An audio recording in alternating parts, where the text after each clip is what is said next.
Nah, Ini ya. ya yang itu Pak permasalahannya, jadi ada 6. Ini Mhm. kira-kira nih untuk nomor 1 gitu kan, nomor 2 dan seterusnya. Untuk nomor pertama dulu, siswa itu kesulitan dalam rata-rata gitu ya, karena ini materi gerak Mhm. parabola itu di kelas 10.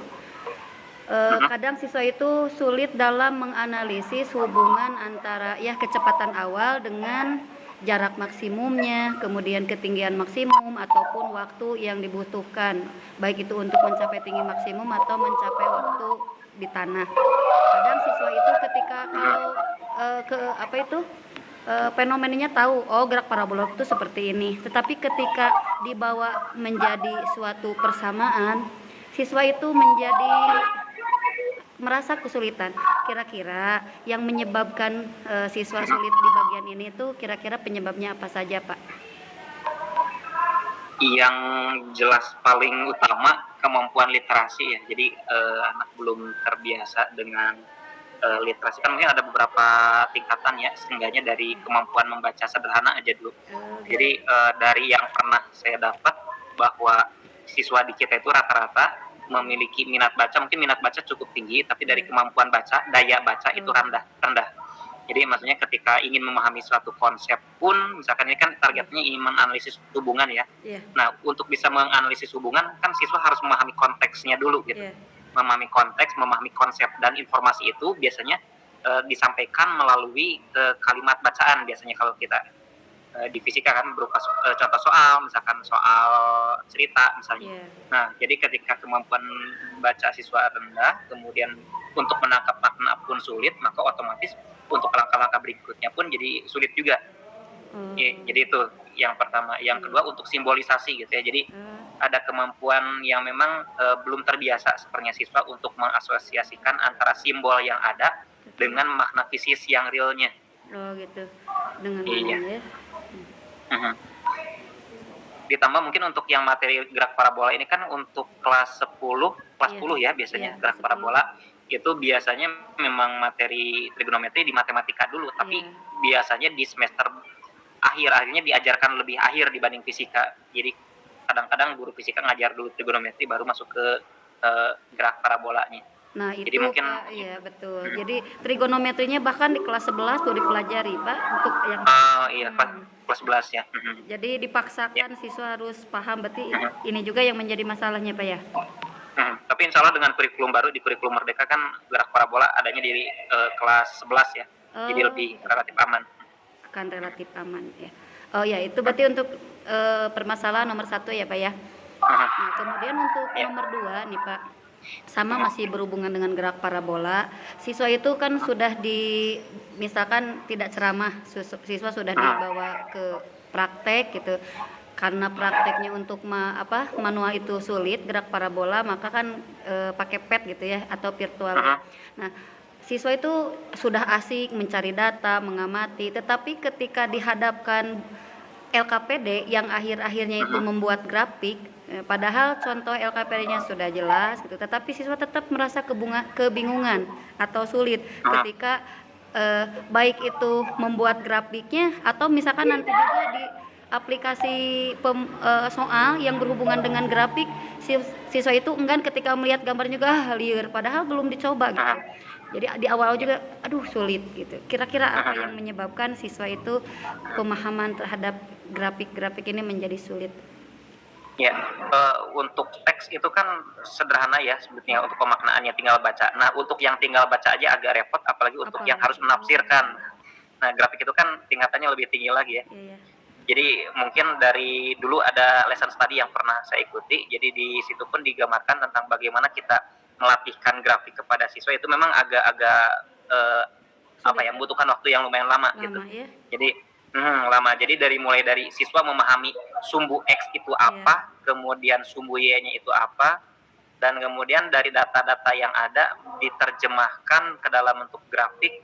Jadi betul-betul memang diarahkannya tuh bertahap kalau memungkinkan gitu ya. Nah, kadang-kadang kita kan di fisika itu ruang waktu untuk iya, membahasnya itu memang sedikit, sehingga iya, akhirnya kita bahas mungkin kalau penjelasan mungkin bisa dibilang guru tidak salah menjelaskan mungkin dari segi iya, iya, penjelasan, tapi kadang-kadang siswa membutuhkan waktu yang cukup lebih lama untuk bisa memahami dan memaknai kira-kira dari gambaran grafik ini seperti apa, gitu ya. gitu.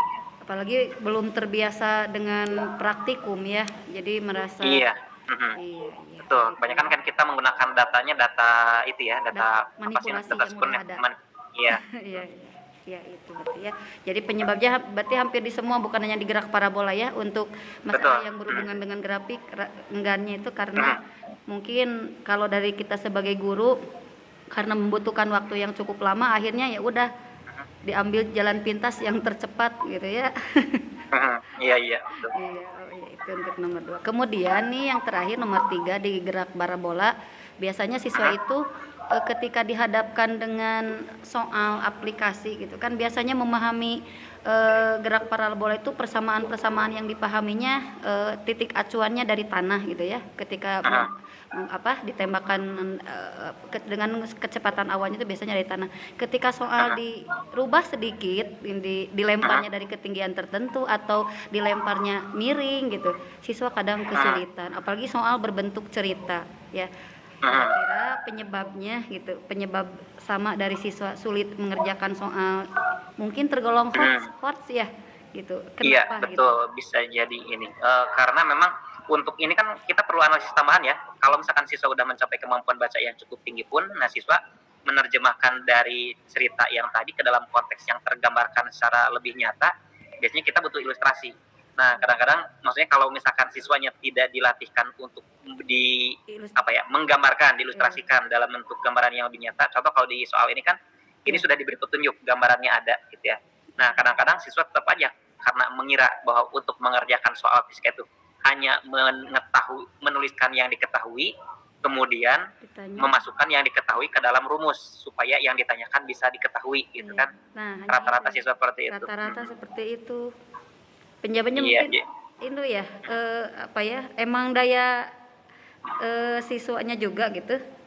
Kemungkinan sih karena memang belum terbiasa ya. Jadi siswa yang istilahnya mungkin punya pengalaman masa lalu yang belum bagus tentang fisika, jadi mengiranya ketika ada rumus ya sudah tinggal masukkan saja.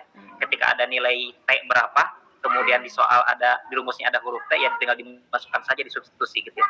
Padahal mungkin kepemaknaannya sendiri itu agak-agak sulit. Apalagi di nomor 3 ini kan ditekankannya di bagian miskonsepsi ya, Ya, penekanannya. ya, Nah, otomatis pemahaman miskonsepsi ini perlu pemahaman konsep benarnya ini perlu diklarifikasi dulu ke siswa. Apakah siswa memahami bahwa yang disebut, misalkan kalau kita mau taruh ke dalam kondisi realnya, 30 meter per second itu artinya apa? Kemudian ada 30 derajat di situ, maka bisa dipahami seperti apa.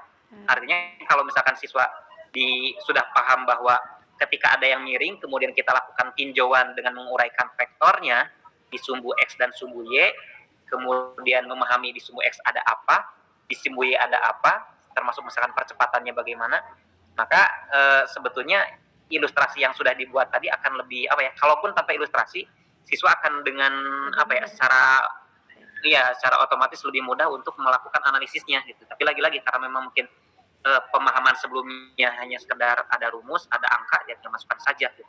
Makanya rata-rata siswa pun banyak yang bermasalah ketika soal fisika nggak ada angkanya. iya.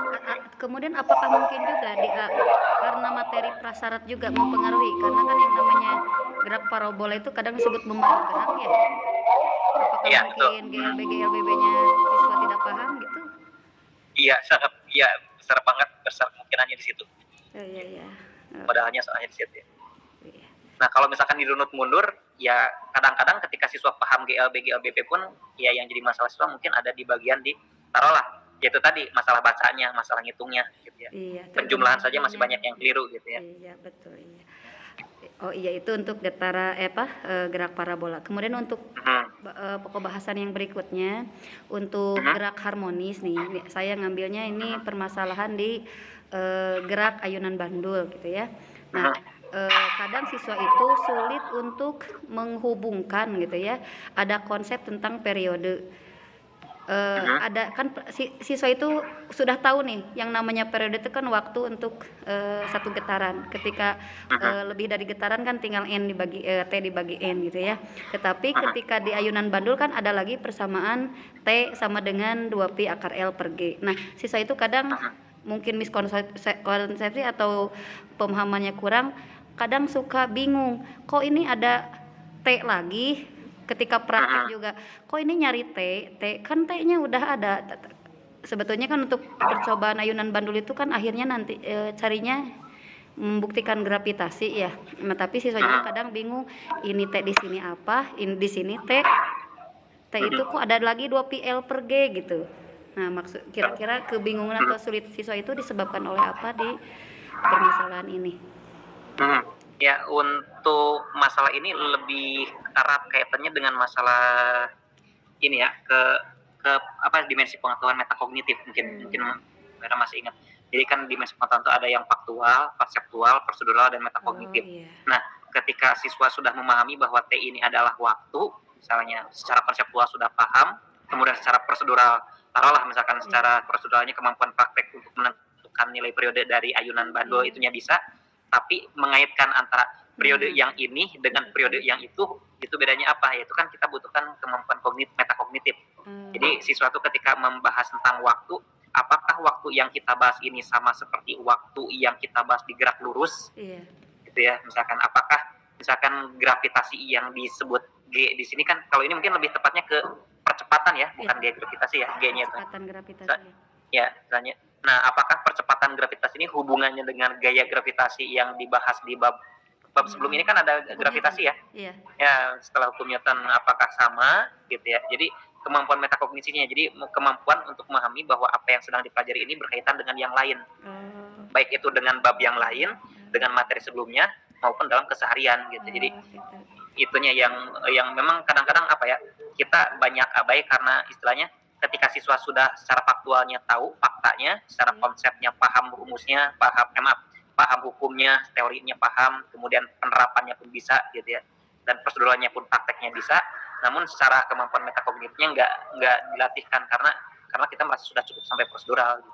Oh, gitu ya. Jadi menghubungkannya. Berarti ini kira-kira tingkatan kesoalan juga ini yang menghubungkan masuk Hmm. pot juga ya. Masuk masuk ya, makanya ada yang disebut pengetahuan prasyarat, harapannya dari prasyarat yang kita bahas atau dia persepsi lah ya. Ya. Jadi siswa harapannya dibantu untuk mengaitkan gitu. Iya, untuk mengaitkan materi yang satu dengan yang lainnya ya. Hmm. Iya. Baik, kemudian yang terakhir mungkin Pak digabung itu untuk permasalahan nomor 5 dan nomor 6 ya. Karena materinya hampir sama itu dari persamaan. Nah, di getaran harmoni sederhana itu selain ada praktikum ya, bandul dan pegas, ada juga siswa itu kebingungan ketika mencari persamaannya. Persamaan getaran harmoni sederhana itu kan secara ada 3 ya, ada persamaan simpangannya, persamaan kecepatan dan persamaan percepatan. Nah, ketika diberikan permasalahan seperti ini, siswa itu aduh ibu naon iya y sama dengan asin WT apa ini WA Ya. kos WT apalagi jadi akhirnya mahasiswa teh belum apa juga belum udah merasa sulit apalagi diaplikasikan ke soal gitu yang ada di nomor Ya. 6. Kira-kira nih penyebab di persamaan GHS itu apa gitu ya, ketika saya juga ngajar ketika di bab getaran itu yang agak lamanya itu membahas persamaan ini. Ya, lagi-lagi ini trigonometri kan yang Iya, digunakan iya. ya. Udah mah ada trigonometri, kadang-kadang ada guru juga mungkin yang tergoda untuk menyampaikan penurunan rumus dari Iya. simpangan ke persamaan kecepatan. Nah, Iya. ya otomatis ketika dengan trigonometri agak sulit, Rumit. siswa mungkin ya dikasih turunan juga gitu ya, Iya. turunan dari asin omega t diturunkan itu ya agak repot lagi. Nah, jadi mungkin yang jadi masalahnya lagi-lagi tadi ada materi yang jadi prasyarat yang bukan jadi urusannya kita malah jadi urusan kita, itu Iya, yang iya. pertama mungkin ya. Yang kedua lagi-lagi ke pemaknaan fisisnya, bahwa kalau misalkan kita sebut y dengan asin omega t, setiap variabel yang diajak di situ yang kita bahas apakah siswa sudah betul-betul memahami apa belum gitu ya. Contoh seperti y-nya itu apa, a itunya apa, kenapa y boleh nggak diganti x misalnya gitu. Soalnya kan kadang-kadang untuk gerak ayunan Iya. justru yang ditinjau simpangannya bukan dalam sumbu y tapi dalam sumbu x Iya, misalkan. iya. Nah, jadi siswa diberi istilahnya apa ya, keluasan wawasan bahwa y ataupun x itu bisa. Kemudian amplitude kalau ke sumbu y gimana, kalau sumbu x gimana gitu ya. Apakah sama-sama a misalnya. Nah, untuk sin pun kenapa sin yang dipakai apakah harus sinus, boleh nggak pakai kosinus? Karena seperti yang kita tahu bahwa yang namanya ayunan tidak pernah mulai dari tengah. Yang Hmm. namanya ayunan itu selalu mulai dari pinggir kan gitu Iya, ya. iya. Ya, kita simpangkan dulu, baru dilepaskan. Nah, setelah dilepaskan baru berayun kan. Iya, Nah, iya. artinya ketika kita mulai simpangannya tidak dari nol, maka mungkin lebih tepat kita pakai persamaan kosinus gitu ya. Iya. Nah, jadi ada semacam apa ya? Mungkin diperlu ya siswa belum diajak ke arah sana mungkin ya. Jadi Iya, betul. karena kita terbiasa bahwa di buku paket biasanya kita pakai persamaan YA sin omega T, Iya. ya sudah gitu ya, kita pakai yang mirip-mirip aja. Iya. Tapi memungkinkan nggak Pak kalau misalkan di bab Mhm, ini kita itu tidak menurunkan rumus kan eh, mhm, jadi rumus jadi misalkan supaya siswa mhm, untuk mengatasi salah satunya itu tidak terlalu pusing ya mhm, karena emang belum dipelajari juga jadi hanya nanti mhm, juga akan dipelajari. Nah, ketika lamanya itu kan diproses diferensiasinya diferensial dan integral gitu ya. Jadi pusingnya tuh mhm, mungkin di sebelah situ apakah boleh tidak misalkan kita tidak mhm. secara proses menurunkan rumus Oh tersebut ya. kan harusnya identiknya si persamaan tersebut diperoleh oleh siswa sendiri. Tapi ya Mhm, biasanya gitu untuk siswa kebanyakan sih akhirnya mhm. ibu pusing ya udah pakai rumus jadi akhir nama. Eh, ya paling gini, kalau kurang tahu dengan guru yang lain, tapi secara umum gini, misalnya kalau misalkan di kurikulum Merdeka kan sekarang kita udah diarahkan bahwa belajar sesuai kesiapan siswa ya. Ya artinya memang kalau misalkan siswanya tidak siap, tidak usah dipaksakan. Dan kalau misalnya siswanya nggak mampu juga ya udah nggak usah dipaksakan. Nah terkait masalah bisa nggak kita pakai rumus jadi aja? Rumus jadi pun nggak masalah, cuma mungkin perlu penekanan kita tuh kalau untuk yang simpangan ini sepertinya masih bisa mudah ya Iya. untuk di apa ya digambarkan dari keadaan real ke dalam bentuk persamaan dari kondisi nyatanya. Oh, Gitu. iya. Nah untuk yang bagian B dan C-nya untuk kecepatan dan percepatan, nah ini mungkin bisa disiasati bahwa khawatirnya gini, kalau misalkan kita sekedar menyampaikan rumus dan siswa hanya sekedar memasukkan variabel, khawatirnya siswa hanya sebatas jadi apa ya, mungkin sekedar operator ya Iya, ibaratnya iya, iya. sesuatu. Jadi mungkin bisa ditambahkan dengan pemaknaan taruhlah misalkan rumusnya bahkan termasuk saat ulangan pun kalau perlu rumusnya diberikan saja langsung kepada siswa gitu. Jadi kalau siswa sudah dikasih rumusnya, nah tinggal siswa istilahnya merecallnya itu bukan menghafal rumusnya, tapi mengingat kembali kira-kira apa makna dari omega A di situ. Kalau omega A di situ, cos di situ, apa bedanya dengan sin? Jadi maksudnya ketika kecepatan maksimumnya itu terjadi di mana misalkan. Oh, Jadi ketika percepatan maksimum, apa makna negatif di situ gitu ya. Jadi di min omega A kuadrat misalkan. Ini min omega kuadrat A mungkin ya. Ini bukan gitu. kuadratnya. Iya, iya. Tetap aja Ya, di jadi ini ya kemampuan siswa ya. jadi yang utamanya mungkin tidak fokus ke rumus langsung disampaikan tidak masalah, tapi mungkin lebih ke pemaknaan rumusnya. Jadi Kepemaknaan. ingat dari kata-kata Pak Dr. Sofyan mungkin ya. Jadi beliau senantiasa mengingatkan bahwa untuk perumusan yang kita sampaikan kepada siswa diupayakan siswa memahami makna fisisnya dulu gitu. Jadi tidak dari persamaan ke fisis, tapi dari kejadian real dari fisisnya masuk ke persamaan gitu. Oh iya, siap, siap, siap, siap. Ada pencerahan Pak Iman. Iya, itu boleh lihat lagi ininya apa kameranya Pak Iman. Oh ya, bentar. Ada. Iya, iya mungkin itu terjawab sudah ini 6 permasalahan yang biasanya kesulitan siswa yang dihadapi oleh siswa. Terima kasih banyak Pak Iman udah memberikan pencerahan, memberikan solusi ya. Mudah-mudahan nantinya di PPL bisa diaplikasikan ya. Terima kasih Amin, sekali. amin. Ini Iya, ya Pak sama-sama Iman ini sharing-sharing aja barang. iya, Pak Iman tadi Sharing-sharing. di IP teh, di IP ya